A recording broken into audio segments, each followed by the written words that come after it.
Leia, paano makakatulong itong artificial intelligence sa PNP para mahuli ang mga kriminal?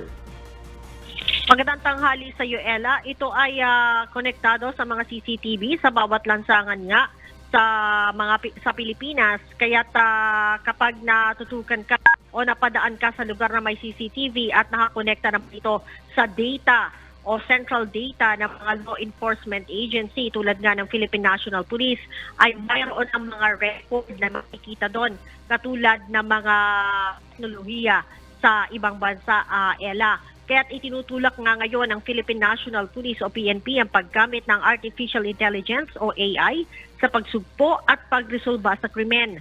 Ayon kay PNP Chief Police General Romel Francisco Marbil, ipinag-utos na rin kasi ng Pangulo ang paggamit ng PNP na makabagong teknolohiya. Inihalimbawa pa ni Marbil ang paggamit ng AI sa Amerika kung saan madaling natutunton ang mga kriminal sa isang partikular na krimen sa tulong ng mga CCTV sa lansangan. Ayon pa kay Chief PNP, malaking tulong sa mga pulis ang technology para sa pagresolba ng krimen. Ang pagkakaroon ng AI ay bahagi aniya ng kanilang smart policing, kaya't paglalaanan nila ito ng sapat na pondo. Ella? Maraming salamat, Leia Ilagan.